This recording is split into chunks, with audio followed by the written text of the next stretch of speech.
अस्सलाम वालेकुम रहमतुल्लाहि व बरकातुहू। दोस्तों, उम्मीद करता हूँ आप सब लोग खैरियत से होंगे। आज का जो हमारा टॉपिक है वो होगा पॉलिटिकल कल्चर का। अब अगर आप अपना पॉलिटिकल साइंस का सिलेबस देखें तो आपका पेपर 1 जो है उसमें से कंपैरेटिव पॉलिटिक्स की एक हेडिंग है, ठीक है। उसका कंपैरेटिव पॉलिटिक्स का जो सेकंड पॉइंट है वो है पॉलिटिकल कल्चर। फर्स्ट पॉइंट था पॉलिटिकल सोशलाइजेशन, जिसको हम पिछले लेक्चर में कवर कर चुके हैं। आज हम इंशाल्लाह बात करेंगे पॉलिटिकल कल्चर पर। अब दोस्तों, सबसे पहले हम देखेंगे कि पॉलिटिकल कल्चर क्या होता है। According to its definition, a political culture is a set of attitudes and practices held by people of any state that shapes their political behaviour. इसका क्या मतलब है? इसका ये मतलब है कि वो सेट ऑफ रूल्स, या वो रूल्स नहीं बल्कि वो सेट ऑफ एटीट्यूड्स, वो प्रैक्टिसेस, वो तौर तरीके जो लोग अपनाते हैं, किसी भी मुल्क के लोग जो है वो अपनाते हैं, जब वो पॉलिटिकल बिहेवियर जो उनका होता है किसी भी पॉलिटिकल सिनेरियो के अंदर। फॉर एग्जांपल हम कहते हैं वोटिंग हो रही है, ठीक है, किसी मुल्क के अंदर इलेक्शन हो रहे हैं, तो उस इलेक्शन के दौरान, इलेक्शन क्या है? एक पॉलिटिकल प्रोसेस है ना। तो एक पॉलिटिकल प्रोसेस के अंदर लोग किस तरह पार्टिसिपेट कर रहे हैं, उनका क्या कल्चर है, ठीक है, उनके क्या तौर तरीके हैं, उनके क्या एटीट्यूड्स हैं पॉलिटिकल पार्टिसिपेशन की तरफ या पॉलिटिकल बिहेवियर की तरफ, ठीक है। तो वो जो चीज़ें होती हैं, वो जो सेट ऑफ एटीट्यूड्स हैं, उनको कहते हैं पॉलिटिकल कल्चर। अगर हम लोग स्ट्रेट फॉरवर्ड कल्चर की बात करें, कल्चर किसको कहते हैं? किसी मुल्क में रहने वाले लोगों का तौर तरीका, रहन सहन, लिबास वगैरह, खाना पीना, ये कहते हैं ना हम, ये किसी मुल्क का कल्चर है। तो अगर हम ये देखना चाहें कि उस मुल्क के अंदर रहने वाले लोगों का पॉलिटिकल कल्चर क्या है, तो इससे हमारी क्या मुराद होगी? इससे हमारी ये मुराद होगी कि उस मुल्क के लोग जो हैं वो किस तरह पॉलिटिकल पार्टिसिपेशन की तरफ या पॉलिटिकल प्रोसेस की तरफ, उनका क्या अप्रोच है, उनका क्या बिहेवियर है। उस बिहेवियर को एक्चुअली कहते हैं the political culture of that particular state और दैट पर्टिकुलर कंट्री, ठीक है। आई होप आपको समझ आ गई होगी।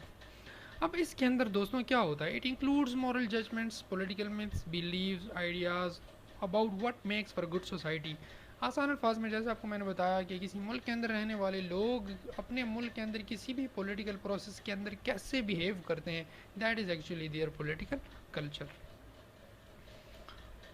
अच्छा जी, अगर मैं आपसे एक क्वेश्चन करूं, ठीक है, why democracy has been failed and flourish in certain countries. कुछ दुनिया के ख़ास ममालिक के अंदर डेमोक्रेसी क्यों बढ़ रही है, वो क्यों फ्लरिश कर रही है, और दुनिया के कुछ ममालिक के अंदर डेमोक्रेसी फेल हो रही है, ठीक है। देखें, अरब कंट्रीज़ जो हैं वो क्यों मोनार्की को प्रेफर करते हैं, उनके अंदर बादशाहत चलती है। लेकिन जब हमारे जैसे कंट्रीज़ हैं यहाँ पर, हम लोग कहते हैं नहीं, डेमोक्रेसी बड़ी अच्छी है। अब ऐसा क्यों है? मतलब है कि हम लोग ऐसा क्यों सोचते हैं, ठीक है। हमारे मुल्क का पॉलिटिकल कल्चर ही ऐसा है, ठीक है, कि हमारे दिमाग के अंदर ये चीज़ बैठ गई है कि डेमोक्रेसी जो है इस मुल्क के अंदर इसीलिए फ्लरिश कर सकती है क्योंकि यहाँ पर रहने वाले लोग जो हैं मुख्तलिफ़ तबकों से बिलोंग करते हैं, मुख्तलिफ़ रेसेस से, मुख्तलिफ़ एथनिसिटी से, ठीक है। कोई जो है वो बलोच, पठान, जी है, जो पंजाबी, सिंधी, हम बलोची, ये जितने भी दोस्त हैं हमारे, सही है, ये मुख्तलिफ़ किस्म की लैंग्वेजेस बोलते हैं, ठीक है। अब जब एक जैसे हैं नहीं, जब इनकी लैंग्वेज एक जैसी नहीं है, लैंग्वेज भी नहीं है एक जैसी, ठीक है, रहन सहन भी एक जैसा नहीं है, तो अब इन इस तरह के मुल्कों के अंदर डेमोक्रेसी ज़्यादा फ्लरिश कर सकती है। लेकिन अगर हम लोग बादशाहत की बात करें, जैसे मोनार्की जो है वो अरब कंट्रीज़ में देखें, अरबों का कल्चर सेम है, वहाँ पे रहने वाले तमाम के तमाम लोग जो हैं वो एक जैसे हैं, ठीक है, उनकी ज़बान एक है, उनका रहन सहन, बोल चाल, तौर तरीके सब एक जैसे हैं, तो इसीलिए वहाँ पर एक टाइप ऑफ गवर्नमेंट जो है वो चल सकती है। इस तरह यूके।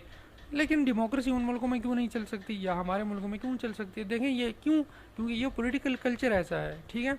हमारे लोग जो हैं वो पॉलिटिकल कल्चर पर आगे हम लोग बात करते हैं, इसके मज़ीद और चीज़ें हो सकती हैं, ठीक है। ये मैंने सिर्फ कल्चर की बात की, ठीक है। अब कोई मुल्क डेमोक्रेसी पे क्यों फ्लरिश करता है, कोई फेल क्यों करता है, इसके पीछे मुहर्रिकात होते हैं ना, वो पॉलिटिकल कल्चर के ऊपर डिपेंड करते हैं। अब मैं आगे जाकर आपको बताता हूँ कि पॉलिटिकल कल्चर किस तरह पॉलिटिकल बिहेवियर को या पॉलिटिकल प्रोसेस को इफेक्ट करता है, ठीक है दोस्तों। अच्छा, यहाँ पर आपको फिर मैं बताता चलूँ, अगर आप हमारे न्यू सब्सक्राइबर हैं या आपको नहीं पता कि पॉलिटिकल साइंस की वीडियोस को एक जैसे कैसे देखा जाए, क्योंकि बहुत सारे दोस्त हैं ये गिला शिकवा करते हैं, हम एक वीडियो प्ले करते हैं पॉलिटिकल साइंस की, उसके बाद इंग्लिश ऐसे की वीडियो आ जाती है, या फिर हमें जो है वो आपकी पूरी की पूरी सीरीज़ को देखने में दिक्कत का सामना होता है, ठीक है। इसीलिए आपको मैं बताता चलूँ, आप हमेशा बाय डिफ़ॉल्ट जब यूट्यूब ओपन करते हैं होम पेज सेलेक्ट होता है, ठीक है, आपने प्लेलिस्ट की टैब को सिलेक्ट करना है और इसके अंदर आपको सेपरेट सब्जेक्ट्स की सेपरेट प्लेलिस्ट मिलेगी, आपने यहाँ से वीडियोज़ को प्ले करना है, तो लेक्चर वाइज आपकी वीडियोज़ जो हैं वो ऑटोमेटिकली प्ले होना शुरू हो जाएंगी, ठीक है दोस्तों। इसी तरह मोबाइल पर अगर आप देख रहे हैं तब भी वहाँ पर प्लेलिस्ट का ऑप्शन होता है। एनीवेज, अब चलते हैं अपने लेक्चर की तरफ। देखें, why is political culture important, यही मैं आपको बात बता रहा था कि पॉलिटिकल कल्चर इतना इंपॉर्टेंट क्यों है। देखो दोस्तों, political culture matters because they shape a populations political perceptions in actions. Governments can help shape political culture and public opinion through education, public events, and commemoration of the past. Political cultures vary greatly from state to state and sometimes even within a state. अच्छा, अभी अगर आपको समझ नहीं आ रही ना, जैसे जैसे हम लोग लेक्चर पढ़ेंगे इंशाल्लाह आपको बड़े आसानी से बड़े अच्छे तरीके से समझ आ जाएगी. ये जो कुछ चीज़ें हैं ना, political socialisation, political culture, political ideologies, ये पॉलिटिकल साइंस जब आप पढ़ते हैं ना, आपको तमाम चीज़ें ऐसे लगती हैं जैसे ओवरलैप कर रही हैं, लेकिन एक्चुअली इनके अंदर डिफरेंस है. ठीक है. अब पॉलिटिकल कल्चर क्यों ज़रूरी है? ये इसलिए ज़रूरी है क्योंकि पॉलिटिकल कल्चर ही वो परसेप्शंस हैं, वो आइडियाज़ हैं, वो एक्शंस हैं जो किसी भी मुल्क के पॉलिटिकल जो कोई भी प्रोसेस चल रहा है उसको इन्फ्लुएंस करता है. ठीक है. अच्छा, ये याद रखें कि एक मुल्क के अंदर एक पॉलिटिकल कल्चर हो सकता है, उसके पड़ोसी मुल्क के अंदर दूसरा पॉलिटिकल कल्चर हो सकता है. सही है. चलें अब आगे जाते हैं, देखते हैं. Political culture is responsible for the participation of people in political process. जैसे आपको मैंने कहा, आपके मुल्क के अंदर जैसे वोटिंग हो रही है, इलेक्शन हो रहा है, लोग कैसे बिहेव करेंगे, कितने लोगों का वोटिंग टर्न आउट होगा, कितने लोगों का नहीं होगा. भाई लोग वोट क्यों डालते हैं, कुछ कंट्रीज़ के अंदर लोग वोट क्यों नहीं डालते हैं. ठीक है. ये चीज़ें क्यों हैं, ये एक्चुअली पॉलिटिकल कल्चर की वजह से. ठीक है. अब बात करते हैं थ्योरीज ऑफ पॉलिटिकल कल्चर में. ठीक है. यहाँ पर मैं आपको कुछ चंद 3-4 थ्योरीज बता रहा हूँ. सही है. वैसे मुख्तलिफ ऑथर्स ने मुख्तलिफ थ्योरीज बयान की हैं. ठीक है. देखें, इन अ पैरोकियल पॉलिटिकल कल्चर. ठीक है. एक या पैरोकियल पॉलिटिकल कल्चर की एक थ्योरी है. लाइक पाकिस्तान और मैक्सिको जैसे हमारे कंट्रीज हो गए, citizen are mostly uninformed and unaware of their government and take little interest in the political process. Political culture की एक थ्योरी ये है, एक आप इसको कह सकते हैं कि ये एक स्टाइल भी हो सकती है. ठीक है. आप ये भी कह सकते हैं कि इनका एक प्रोसेस भी हो सकता है. तो जो हमारे पास पेरियोकियल पॉलिटिकल कल्चर है वो जैसे पाकिस्तान हो गया या मैक्सिको हो गया या और इस तरह के अंडर डेवलप्ड कंट्रीज़ या डेवलपिंग कंट्रीज़ आप ले लें, वहाँ पे लोग जो हैं, लोगों को पता ही नहीं होता गवर्नमेंट चेंज हो रही है.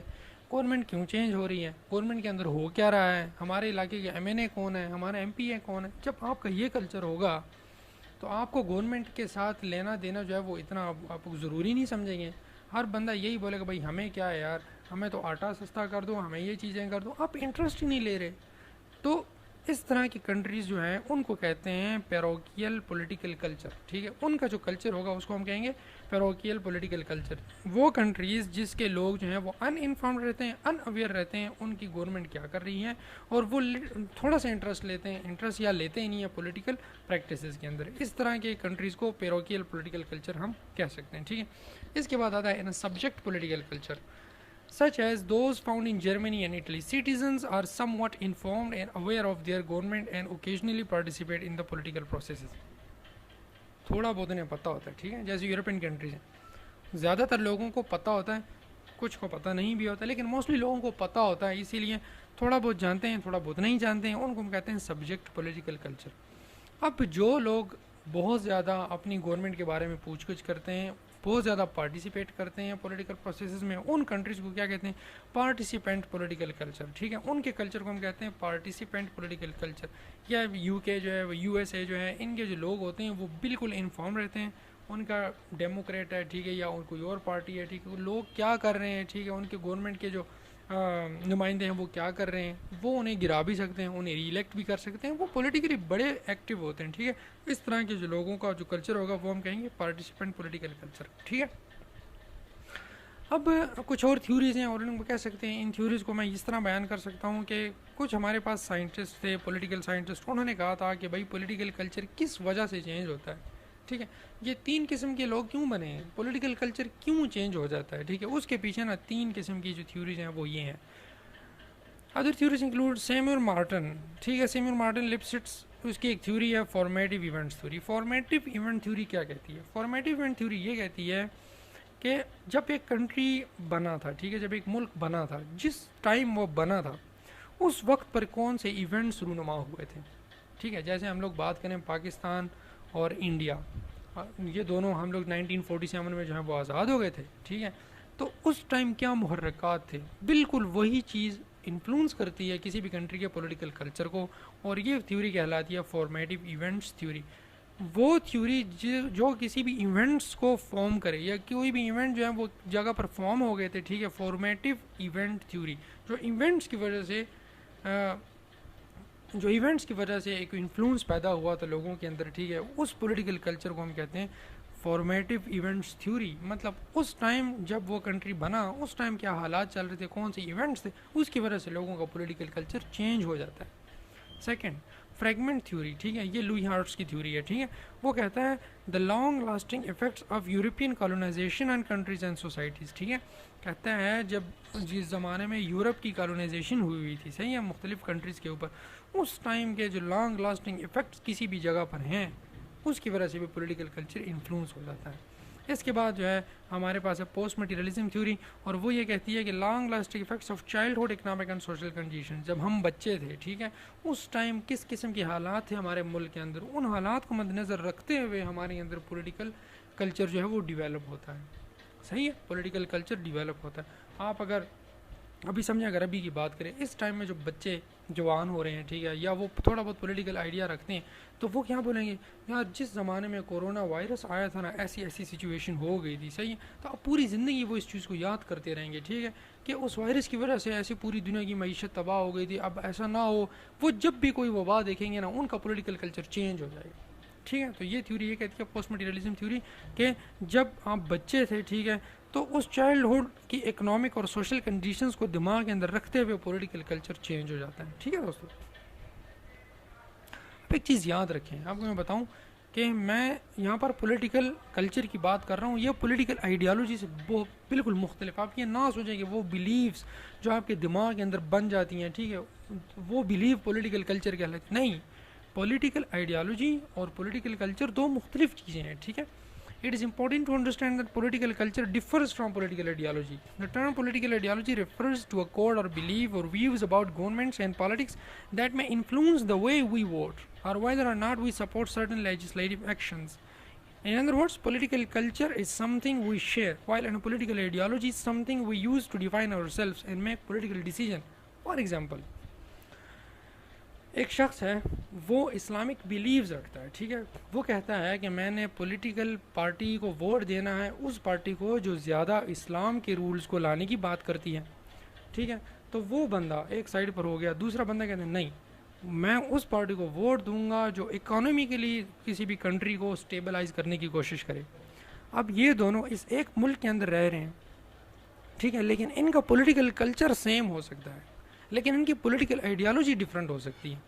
अब देखें, ये दोनों जाते हैं वोटिंग में, इलेक्शन में जाते हैं, ठीक है, इलेक्शन में ये दोनों देखते हैं, एक बंदा वोट देगा, ठीक है, दूसरा बंदा वोट नहीं देगा। अगर कोई मुस्लिम बिलीफ वाली, इस्लामिक बिलीफ वाली पार्टी वो ज़्यादा वोट ले जाती है, तो जो बंदा उसके अगेंस्ट था वो वोट नहीं देगा। लेकिन ठीक है, इसी तरह वॉइस वर्स आप देख लें, तो पॉलिटिकल कल्चर जो है वो एक अलग चीज़ है, लेकिन पॉलिटिकल आइडियालॉजी एक अलग चीज़ है। वोटिंग का प्रोसेस है, इलेक्शन का प्रोसेस है, यह पॉलिटिकल कल्चर हुआ। वोट देना या वोट ना देना, ये हमारा पॉलिटिकल कल्चर हुआ। लेकिन किसको वोट देना है, किस बुनियाद पर देना है, ये आपकी हुई पॉलिटिकल आइडियालॉजी। ठीक है, समझ आ गई? तो इन दोनों चीज़ों को कंफ्यूज नहीं करना। अब अगर मैं आपसे क्वेश्चन करूँ, इस democracy suitable for Pakistan, Pakistan के लिए डेमोक्रेसी जो है वो सूटेबल है? अच्छा जी, कुछ आपके दोस्त बोलेंगे नहीं, कुछ बोलेंगे हाँ, ठीक है, कुछ लोग ये बोलेंगे भाई डेमोक्रेसी हमें क्या करना देना, हमारे मुल्क ने तो तब तरक्की की थी जब फौजी हुकूमतें थी। ठीक है, तो कुछ बोलेंगे नहीं भाई हमारे मुल्क के अंदर बड़े डिफरेंसेस हैं, डेमोक्रेसी ठीक है। सब लोग मुख्तलिफ सोचते हैं। ठीक है, कुछ ये कहते हैं हमें डेमोक्रेसी को क्या करना है, भाई ये मैटर ही नहीं करता, this doesn't matter, we want good governance not a disorderly and corrupt democracy. कुछ लोग परवेज़ मुशर्रफ को बोलेंगे जब आपका मुल्क ही ना रहा तो आइन को क्या करना है।